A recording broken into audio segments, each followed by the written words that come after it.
in the wake of such madness, I want to just get back to basketball. I am ecstatic with how the previous video just did. People love drama, clearly. It wasn't really basketball oriented. It's a little bit bigger. Whatever's going on inside the Golden State Warriors organization, it's not going away. And regardless of how Steve Kerr, team staff, team players, organizational members try to downplay the situation, you know this shit is not going away. You know that behind the scenes, you can't just bury the hatchet. Draymond can say sorry 100 times. Jordan Poole might be having nightmares. Or if he's scarred for life from this. You know, according to the Warriors, Jordan Poole was in great spirits and he finished the workout. He was responding about as well as you could have hoped from this, according to the Warriors, and like I alluded to in that previous video, they would like you to think that everything is sunshine and rainbows. That's what PR is for. They would never tell you he's not handling it well. There is a problem inside the organization. Whatever's in-house that's actually happening, we are not supposed to know any of that. That's why if the video never emerges, they can pretend that everything is fine back there, because we didn't see it. And now that we saw it, and it's so much worse than everybody could have imagined, like, it will linger. But let's talk about Jordan Poole. And last night, it was a very big preseason game for this guy because it's not like he needed to establish himself. It's not like he needed to prove anything. I mean, he could have come out and dropped a cool 7 points, called it a day. No one would have blinked an eye. His role on the team is not going to change. He is set in stone where he is. Everybody knows he's a legit player in this league, and he's going to get paid, and he's going to have a great season regardless. At least that's what we expect, and a preseason game has nothing to do with that. We have an 82-game season, and this is not one of the 82 games, but Jordan Poole came out last night against the Los Angeles Lakers, and he was an absolute monster. He terrorized this team. Maybe he's sending a message. Maybe he's extra motivated. I think if anything, the guy has a chip on his shoulder, especially now, being a guy that comes from the G League, late first round pick. The way the guy carries himself, the way he plays on the basketball court, you would have thought he was a top 5 pick. But it's all about how you respond. A lot of guys playing an NBA season is just going through the motions at a certain point. Like, we've been here before. There's a lot of games. Not all of them matter. This one sure as hell doesn't. But when something major happens, when you're in the spotlight, and you're the center of attention, and everybody's looking at you, the way that you respond, and the way that you decide to carry yourself and handle the moment, it says a lot about a player. And I have no question, from watching Jordan Poole last year, regular season into the playoffs, into the NBA Finals, this guy has something. There is something here. I mean, just based off the fact alone that he was in the G League just a couple years ago, and now he's a household name. Everybody knows who this guy is. Some of the stuff he does, no one does. I mean, last year I was calling him like Steph Curry Jr., the apprentice to the Curry throne. When Curry's out, the Warriors are making room for this guy because he's the next guy. I'm not saying he's going to be Steph Curry, but I think he's ready to take the torch whenever Curry decides to give it to him. Thing is, I don't know when Curry doesn't look anywhere near finished. He looks like he's just getting started, to be honest. He's in the best shape of his life from what I can tell and what we saw in the NBA Finals last year. So as far as I'm concerned, he ate this punch. And not just from the fact that he didn't get like knocked out or taken to a hospital or concussed, that he was able to continue practice. It's not even just because of that. How do you respond? There is no fear. There is no backing down. He knows what everybody's thinking about. And still, we saw greatness on display last night for anybody that was watching. And I think this is just a little taste, a little sneak peek of what we're going to see this year. And honestly, I think Jordan Poole has bigger plans for this year than people think. I bet on him to win Sixth Man of the Year months ago, because he's easily the best player that's going to be coming off the bench this year, if you ask me. And I thought that his position coming off the bench is solidified. Klay Thompson can take off some games in the regular season. I have no doubt that he'll have some rest games, some back-to-backs. He'll sit out and let Jordan Poole cook. But maybe he feels a little bit of pressure too, because as far as I'm concerned, by the end of this year,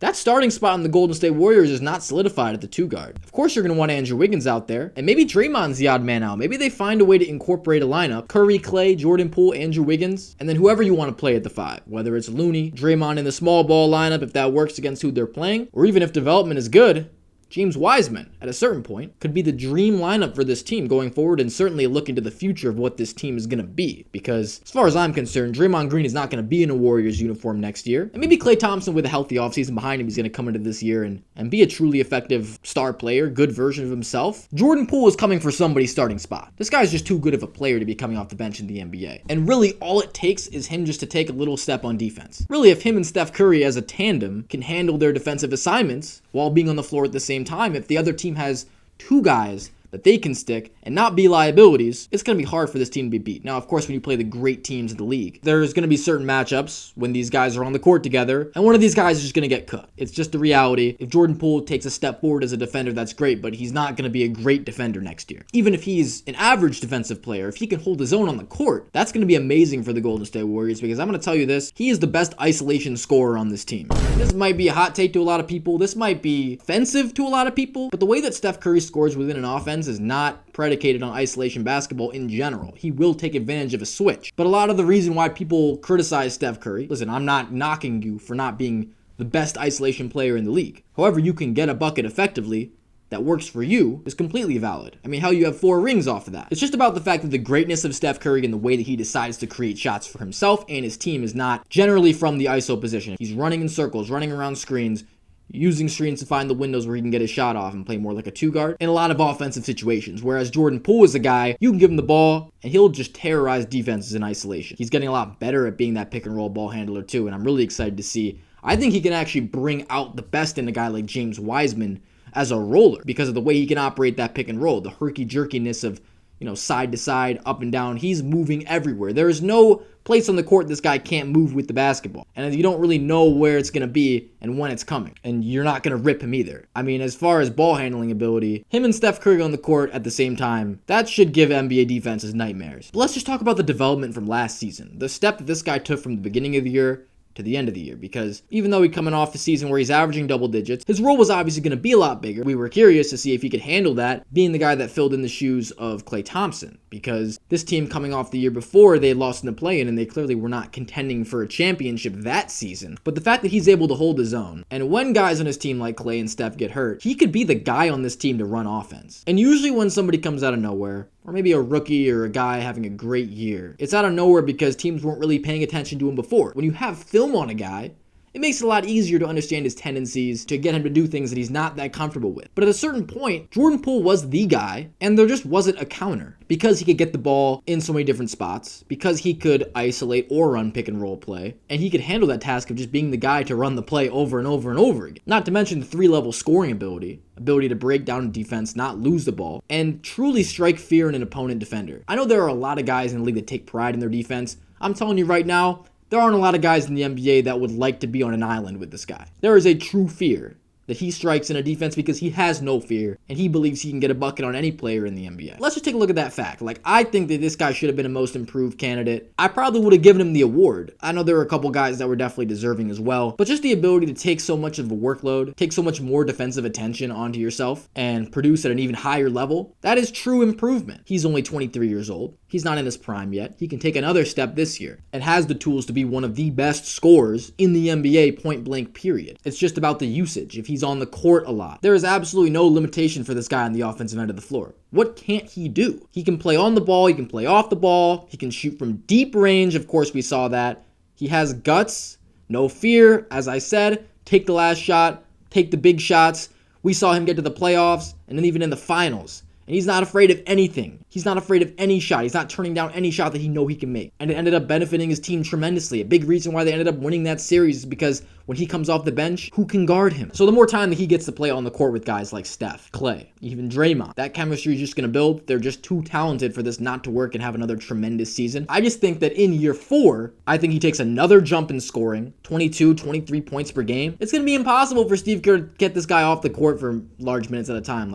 They want to play him off the bench last year, not playing him that many minutes in the playoffs, especially the finals, just because of defense. If you're pairing him with Steph Curry, it's just not a recipe for success on defense. Of course, on offense, it's absolute fireworks, but downhill ability, shot creation ability, isolation scoring, something that the team is kind of missing without him. He is integral, and I think that he needs to be featured in this offense as much as possible, and the more that he is, the better this team will be. He was incredibly efficient last year. Now, of course, everybody already knows the prowess this guy holds as an offensive player.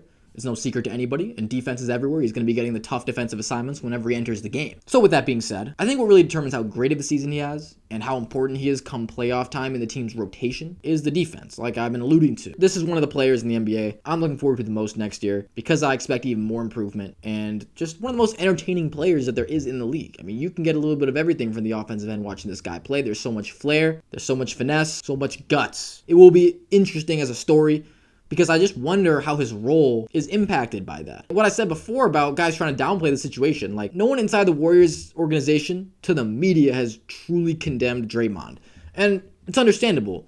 He's a veteran, he's a champion 4 times with the team, highly respected within the organization, but guys like Steve Kerr in the interviews, he's more concerned about how the tape gets leaked. Everybody else is wondering how you're going to fix the team chemistry, how this is going to work. How do you have a team with guys just knocking each other out? This can't happen. Does this impact how they play on the court together? Maybe, maybe not, but that's just another story to watch for. Is Draymond going to be a problem in hindering the progress that a guy like Jordan Poole makes? Especially if they're on the court together, or if Draymond's getting in the way of minutes Jordan Poole might be playing. I know that might not make sense. Draymond's playing the 4, the 5, and Poole was playing the 1 or the 2, but Draymond handles the ball a lot. He is a cog for running their offense. If he's on the court, you know he's not a threat to shoot threes. He's going to be a guy looking to set other guys up, which take the ball out of the hands of a guy like Jordan Poole. So the ball can only touch so many hands. Obviously, you got to get Curry and Clay their shots too. Jordan Poole's going to want his shots as well. And you might get to a point where you want all 3 of those Splash brothers out there. There's 3 of them now. Or maybe Jordan Poole's like the Splash nephew. I don't know. But you're going to want those 3 guys on the court with Wiggins, and maybe you want a true big man out there for size. Because those 4 guys, that's not too much size right there. That might be the ideal lineup where Draymond's just not on the floor, even though he is their best defensive player. He might not be too happy about that, I would assume. So expectations for Jordan Poole, I just expect him to get better. And I think he